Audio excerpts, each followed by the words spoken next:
Hi guys, Mindstone here, and today I'll be showing you the new Druid, Hunter, and Mage cards. They're a bit shuffled around, so the classes are coming randomly, and I'll be telling you about what I think about them. First of all, we've got the Giant Sandworm. This card is too big. It costs too much for it to be worth it. It's cool enough that when it kills something, it can attack again, and you're going to be like wiping an entire board with it, but I think it just costs too much to be viable. So we've got Forbidden Flame now. We'll do, I don't know. No, we don't. We have Calaxia and Weaver. This is a Yeti, right? You're looking at it at a full mana, 4/5. That's good, but it can just go absolutely crazy and be really healthy. So I think this card is actually, I shouldn't swear, but it's very, very, very good. You're going to see this in every season Druid because it's just absolutely insane stats. And either it's a late game creature that just will be really big, or it's a 4/5 for 4 that you play on turn 4. You're not going to be too scared of that. So yeah, I think it's a really good card. We've got Forbidden Flame, which is versatile mage removal. Don't know about that though. It's like you spend a lot of mana, but often you're going to kill something that's smaller than the mana you spent. But I think it's okay, honestly. It feels fair enough. The main thing about this is that you can play it on any turn really, and it doesn't have a specific mana cost. So you can just make it fit in to your plans somehow, the way you want it. So yeah, I like it. It might be slightly inefficient, but you're probably going to see one or two of those in stuff like Tempo Mage. It is notable though that it scales with spell damage, so you can actually play it for 0 and make it do damage. So I can imagine this being played, especially in stuff like Freeze Mage, so that when you have, as an example, Antonidas or Malios, you're actually going to do something with it. So I feel like it's actually a fairly good card. Yeah, it's alright. I like the Forbidden concept. I think it's quite powerful. Then we've got Infest, the Hunter card. This is if you get it on 3 minions, I think it's alright. But it's kind of bad if you get it on less than that, because it's like Arcane Intellect if you get it on 2, but it's Beast that you're getting. Those are usually quite random and don't have all that much value to them. So I don't know how much you'll see play. It's alright though. But it requires you to play a lot of minions to draw cards. I don't think that's all amazing unless you're playing some Suish style, and that might not be 100 yet. Usually they haven't done that, but we'll see. It'll be good with Unleashed Hounds whatsoever. Then we've got Mark of Yashara as a Druid card. This is just a buff, 2/2 for 2. That's fine, right? It's not as good as Mark of the Wild, but if you're buffing a Beast, you'll draw a card. So if you're playing Beast Druid, I think this will be very good, because you can actually get to draw a lot of cards. But except for that, I think it might be slightly fishy and not that good. But at least it's not like you can only buff a beast. You can actually buff whatever you want, but if it's a beast, you'll get additional value. So I think it's good. Catalyst Tomb. This card is really dumb. You could play it on Tempo Mage and just refill your hand with it. You might just Catalyst Tomb into Catalyst Tomb. Cabalist. My pronunciation right now is bad. But at least I think the card is amazing. It has a lot of potential. In the Control Mage styles, you'll just use it to get some more spells. In Tempo, you'll just fill your hand with it. So I think it's really good, and it's going to be definitely something we're going to see a lot of. Now we've got Mire Keeper. This is one of the new Druid cards, which seem quite good to me actually, because you can. It's helping you ramp up, which is really good. Or you can get a ooze thing. I don't think you'd summon the ooze unless you're on 10 mana, or really high mana, like 8 or 9 maybe. Because yeah, I think the empty mana crystals is usually better. You could innovate this out sometimes, and it'd be pretty good. But I don't know. I think it's honestly quite a good card. I've got Call of the Wild, a Hunter card. This seems pretty good because you get some really high value minions out of it, and yeah, it seems powerful. Well, everything's gonna be buffed by the WOG. Well, you're gonna have a charge, you're gonna have a taunt. So it's instant damage, that's one thing. You get 3 minions, that's another thing, and you get buffs to everything, and you get taunts. So there's usually just a really strong line of everything happening here. Yeah, I think it's a very solid card, and I think it's definitely going to see play. We've got Wisps of the Old Guards. I think this card is kind of cool, but I don't know how good it is. You can either fill your board, or you can buff all your minions, and you're probably not going to see it in anything that's not trying to play any minions, and that's not very powerful right now because of the board clears that have been released and the board clears that we have in the game, because they're quite powerful, and I think this might just suffer a bit to that. So it's probably not going to be that good. You're not going to see a lot of it. If Druid had a deck that could really play a lot of minions really quickly, then it could be good. But they don't. So you're probably not going to see this. Yeah. Okay. You've got Faceless Summoner. This card has been rated as really dumb by other people I know. And I think it might just be really dumb, because if you get stuff like Indian Blade Masters from it, it's amazing, right? You've got nothing that gives you even close to that value, except for maybe Sylvanas if you steal something big. So yeah, it could be really good, and there's not really any that bad. There's no Doomsayers coming out of it because it's 3 mana, not 2 mana. So I think you're going to be happy with this overall. I think it's a very solid card in Mage. And you're probably going to see it, especially in Reno Mage, but you're going to see it somewhere else, I believe. I could imagine it being played as a mid-range Mage thing. That should be quite possible, because it's honestly a quite strong 6-drop. It has good stats for it. Then we've got the Servant of Yorkshire. This seems fairly bad. It might as well but Fireball itself, as do something good. So it could be fun, but most of the time you're not going to have all that much value from it, I believe.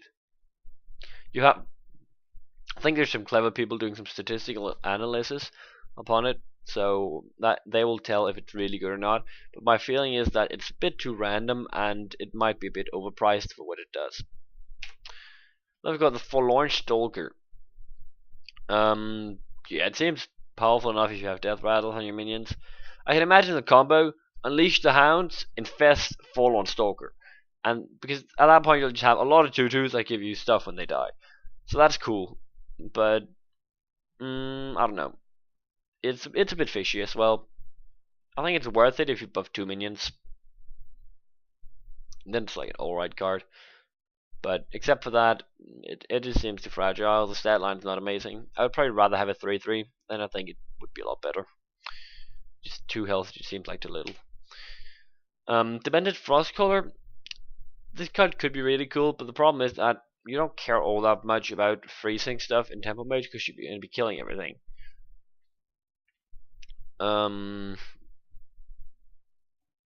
Yeah, it might see some play. It might see a little bit of play in Temple Mage, but it's slightly overcosted, and I'm not quite sure you're going to have space for it. So it's an alright card, but I doubt it'll see much play. We've got Princess Horan. This card's really dumb. It's absolutely crazily dumb. You play it and you get a Death Rattle triggered. This is worth it if you trigger a damn Web Spinner, even though that's not in standard. It's worth it if you trigger. It doesn't matter really. It's really OP. This card is absolutely insane, and you're going to be playing it every 100 really. Yeah, as long as you have Death Rattles, you're going to be playing this. Plain and simple. I don't think I have to do any more review upon that. It's really good.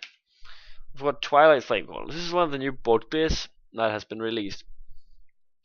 This is Ironforge Rifleman, guys. That does damage to everything. So it rips through. Rip. Implosion. Even though that's already been ripped by standard. But rip the Forbidden Ritual then. It seems really OP. If you can get it with a brand, you're gonna have a lot of pink going on here. I think it just looks like a really strong card, and it's definitely gonna see play.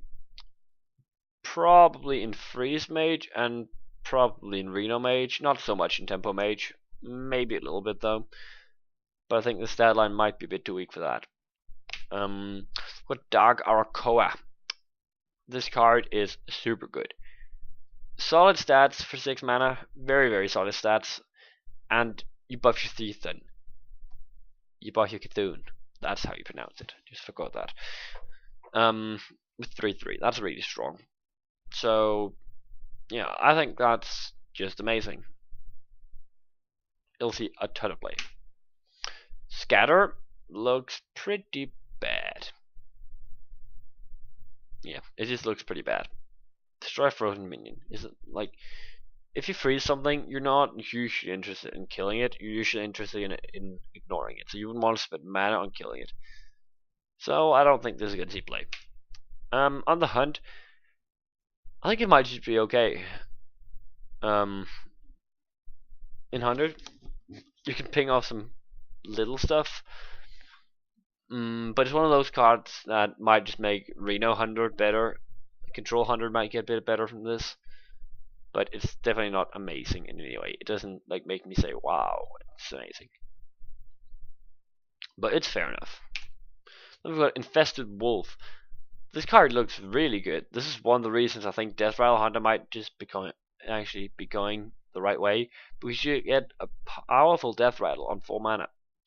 And it's a beast, so you get a lot of synergy there with both beast and Death Rattle, which is usually what Hunter lacked previously, but now you're getting it. So it's gonna be really good. This is like the smaller brother of Seven and Chimera, but it's still really strong. Then we've got the Forbidden Ancient. This guy's cool. He gets a lot of stats if you play him on 10 mana. If you play him on, well, 1, he's fairly bad. 2, he's fairly bad. 3, he's alright. 4, he's fairly bad. He's okay. On 5, he's actually fairly good. On 6, he's fairly good. On 7, he's fairly bad. 8 and 9, he's fairly bad. And 10, he might just be alright. So yeah, I don't think he's amazing, but he's just a filling card. It's just when you have too much mana, you're playing it. I can see it in Ramp Druid because Ramp Druid often has problems playing something early game.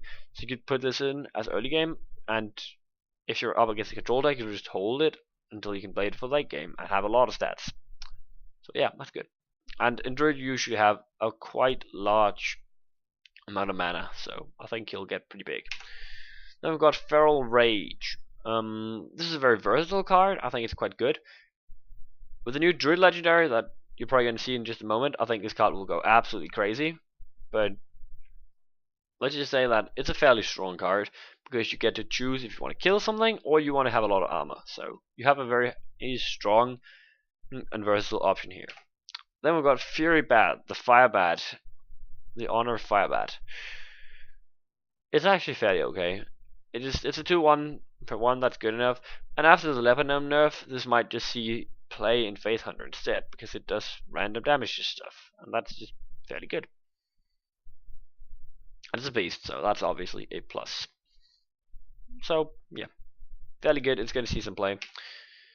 Then we have the Druid Legendary. This is cool. I often saw cards like custom made cards being like your stuff have both effects as just one. Now Blizzard actually made this goddamn thing, and that is super insane.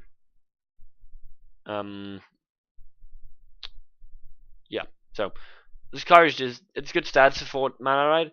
Like you don't even look at the stats when you see that effect. You're just like, oh, I'm gonna go crazy, and everything is gonna be really OP with this. I'd say there's so much, like you can uproot and root at the same time with Ancient Law, having a 10/10 taunt, really OP. And there's just a lot of good options.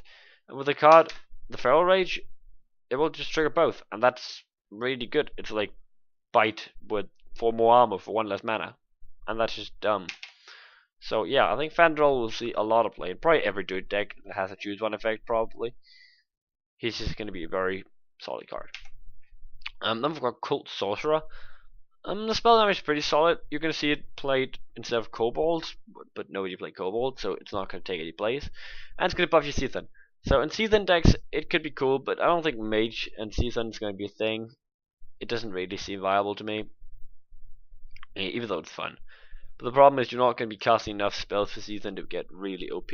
because Season wants a slow deck, and this wants a deck that just plays a lot of spells. So it's not really harmonizing, and I don't think it's going to see play. Carrion Grub, yeah, it's bad. On a little note, the card looks absolutely ugly, like some kind of worm that wants to sit on your arm and suck you empty of blood, and I think it's absolutely disgusting. And just because it's disgusting, I might just consider not playing it. Even though I could imagine that it has some quite fun sound effects when you play it. I don't know, I'm not going to try to make some sounds out of that. But I think it's just bad. It's a bad stat line. You're not going to see it. Anomalous, the Mage card. I think this might just be a bit bad because your opponent just goes face, kills it. It kills both boards. Yeah. So you're not going to see it doing all that much work for you. I don't think it's going to really see play. It's kind of bad because you can't just explode it and kill your opponent's board with it. Even though 8 damage is a lot. I could see it play with Sunfury Protector though. That would be fun.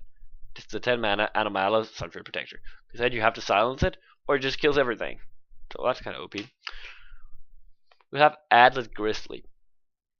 This seems fairly okay. It buffs everything else. I'm a bit doubtful actually. I don't know. I could see this played on turn 4 and then you play Living Roots and it would then buff the Living Roots. If that was a reality, I could see the card being played. But I think the stat line might be a bit too weak to this card actually be played. Again, because Druid does not have those token decks where you just drop everything. At least they haven't had it They had it once, but it's not that strong at the moment. Don't know if this expansion is changing anything. I don't suspect it. But yeah, I think that was it, guys. I hope you enjoyed the review. I hope you learned something about the cards. If there's one card I'm going to point out as the most OP one, it is probably Fendrel or the 100 Legendary. They're both absolutely stupid, and they're going to see a ton of play. But I hope you enjoyed it, guys, and I will see you